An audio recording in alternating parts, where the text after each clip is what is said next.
Bazan sortit se battre contre nous. Et l'Éternel me dit, ne le crains pas, car je le livre entre tes mains, lui et tout son peuple et son pays. Et l'Éternel notre Dieu livrera encore entre nos mains Og, roi de Bazan, avec tout son peuple. Nous le battîmes sans laisser échapper aucun de ces gens, et nous les détruisîmes totalement en détruisant totalement les hommes, les femmes et les enfants.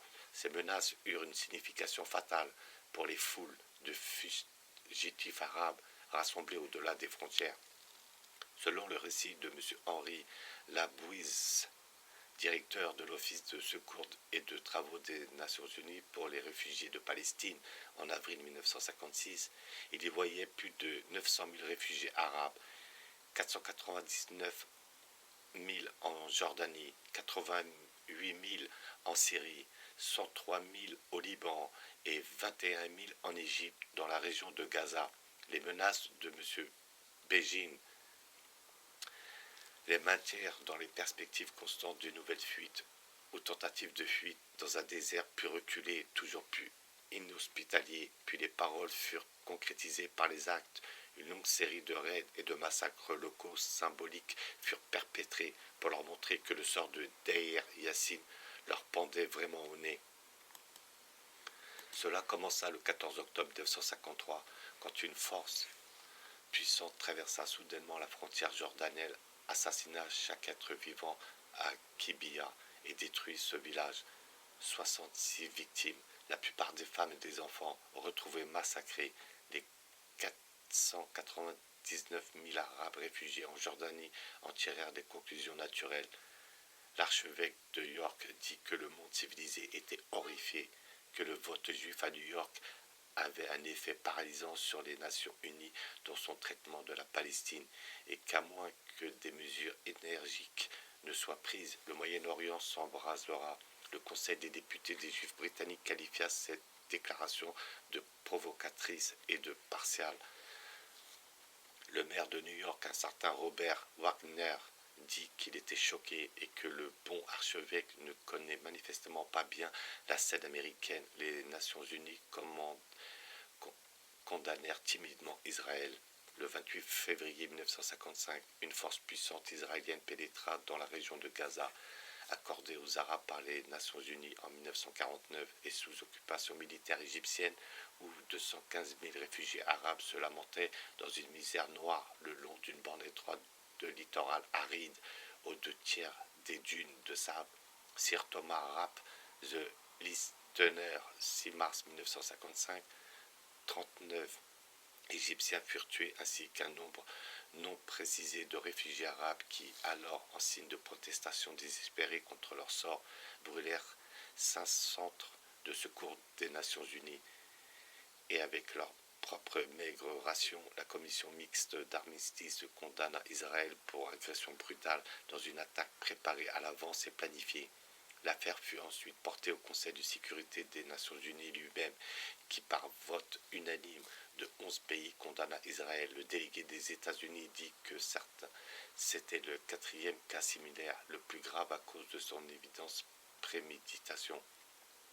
Le délégué français dit que la révolution devrait servir de dernier avertissement à Israël, un avertissement qui reçut un post-scriptum sous forme de complicité française dans l'attaque israélienne de l'Égypte 20 mois plus tard. Le 8 juin 1955, UNMAC condamne Israël pour une autre violation flagrante de l'armistice, quand les troupes israéliennes traversèrent Gaza et tuèrent plusieurs Égyptiens. La seule conséquence apparente de cette condamnation fut que les Israéliens arrêtent aussitôt 6 observateurs militaires des Nations Unies et 3 autres membres de l'équipe du chargé de surveillance de la trêve des Nations Unies, le général de division E.L.M. Byrne du Canada, avant d'attaquer à nouveau dans Gaza, tuant 35 Égyptiens. Taïb, septembre 1955.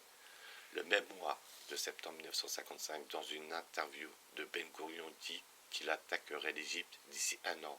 L'attaque se produisit en octobre 1956 si le blocus du port israélien d'Eilat sur le golfe d'Aqaba n'était pas levé.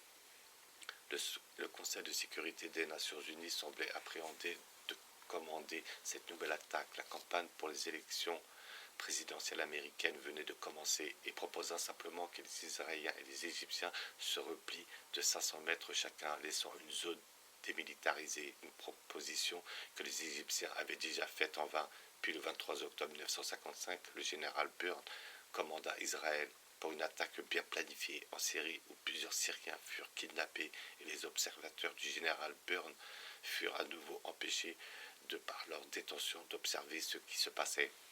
Le 27 octobre 1955, Moshe Saret, le ministre des Affaires étrangères, dit à des correspondants de presse à Genève qu'Israël mènerait une guerre préventive contre les Arabes si cela était nécessaire. Le 28 novembre 1955, l'Organisation sioniste d'Amérique annonça dans les journaux importants par publicité payante que la Grande-Bretagne, elle aussi, a rejoint le camp des ennemis d'Israël. Sir Anthony Eden, qui dans l'année devait se joindre à l'attaque israélienne, eut à ce moment-là l'idée d'apporter des rectifications mineures aux frontières.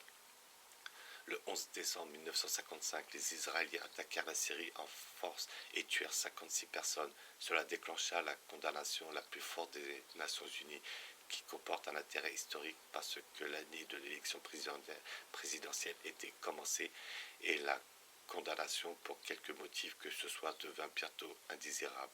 Le délégué syrien fit remarquer que les condamnations répétées n'ont pas dissuadé Israël de commettre l'attaque criminelle que nous examinons actuellement. Le Conseil de sécurité 12 juin 1956 rappelle 4 résolutions antérieures de condamnation et condamne l'attaque en tant que violation flagrante des termes de l'accord d'armistice général entre Israël et la Syrie et des obligations d'Israël selon la charte, et entrepris de considérer quelques mesures supplémentaires et devrait prendre si Israël continuait à se conduire ainsi. La réponse à cela fut qu'Israël demanda impérieusement d'obtenir plus d'armes. M. Ben Gourion, à Tel Aviv, le 18 mars 1956, dit que seule la remise rapide d'une arme pourrait empêcher une attaque arabe et ajouta que les agresseurs seraient les dictateurs égyptiens Nasser. 7 mois plus tôt, Ben Gourion avait entrepris d'attaquer l'Égypte d'ici un an et ses alliés, la Syrie et l'Arabie saoudite.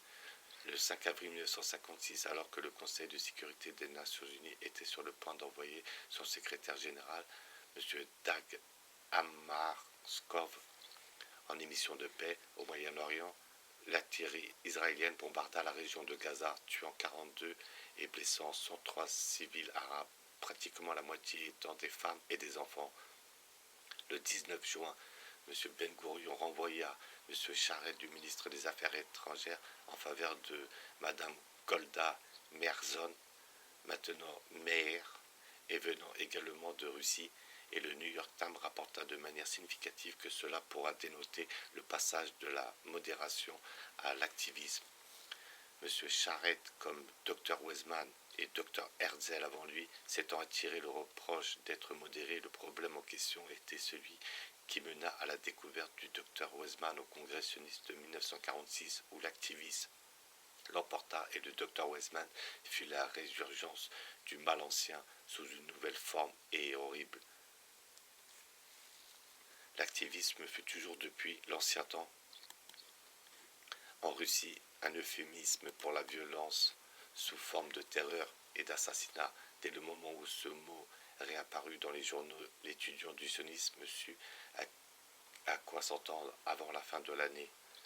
Le 24 juin 1956, les Israéliens ouvrirent le feu au-delà de la frontière jordanienne et l'UMAC condamna Israël. Là-dessus, Israël insista sur le retrait du membre de la Commission des Nations Unies, un officier naval américain, le commandant Terrill, dont la voix prépondérante avait décidé de la question, et le général Burn se soumit, le remplaçant par un officier canadien. Les observateurs de l'ONU étaient mis dans la même position que les administrateurs britanniques des années de l'entre-deux-guerres. Ils ne pouvaient compter sur le soutien de leur gouvernement d'origine.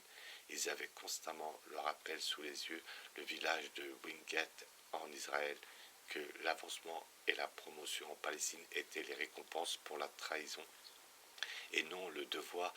2 ans plus tôt, un autre observateur américain, le commandant Hutchinson, avait voté contre la condamnation de la Jordanie et avait été destitué lorsque les Israéliens avaient, suite à cela, boycotté la commission. De retour en Amérique, il écrivit un livre sur cette période au Moyen-Orient, livre dont la valeur historique est permanente.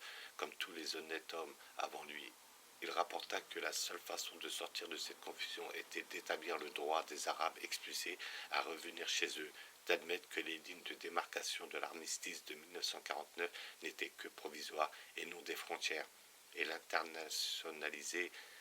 d'internationaliser la ville de Jérusalem afin qu'elle ne devienne pas la scène de bataille mondiale. Le 24 juillet 1956, 2 observateurs militaires de l'ONU et un officier jordanien du MAC furent soufflés par des mines sur le mont Scopus qui expliquèrent platement les sionistes. Faisaient partie d'un vieux champ de mines israélien de colonels égyptiens qui, selon les sionistes, faisaient partie des services de renseignement égyptiens, furent tués par des lettres piégées reçues par la poste. Cette méthode avait été utilisée 10 ans plus tôt contre un officier britannique en Angleterre, le capitaine Wade Farran, qui avait servi dans les renseignements en Palestine et s'était attiré les hostilités des sionistes. Son frère, dont l'initiale du prénom était aussi R, ouvrit le colis et fut tué. Le 29 juillet 1956, un observateur de la trêve de l'ONU, un Danois, fut tué par une mine ou une bombe près de la bande de Gaza et 2 autres personnes furent blessées par des tirs au fusil. L'activisme commençait à faire des victimes par la méthode des assassinats comme aux époques précédentes. Le 28 août 1956, Israël fut à nouveau condamné par le MAC pour violation grave de l'armistice. La condamnation fut suivie d'une autre attaque israélienne, 12 septembre, où une force militaire puissante pénétra en Jordanie, tua quelques 20 Jordaniens et fit exploser un poste de police à Al-Rawa. Le général Byrne protesta que de tels actes ont été condamnés à plusieurs reprises par le Conseil de sécurité des Nations Unies, sur quoi immédiatement après 14 septembre, une autre force puissante attaqua la Jordanie, tuant entre 20 et 30 Jordaniens à Garandeg. Le ministre des Affaires étrangères britannique, la Grande-Bretagne avait une alliance avec la Jordanie, exprima son fort mécontentement, sur quoi le Conseil des députés des Juifs britanniques l'attaqua pour cette déclaration tendancieuse. Le 19 septembre, le MAC condamna à nouveau Israël pour des actes hostiles et belliqueux. Ces 2 attaques furent menées apparemment dans une intention symbolique, le moment choisi étant durant la période du Nouvel An juif. Le 26 septembre, la commission condamna Israël expressément pour l'attaque du 12 septembre.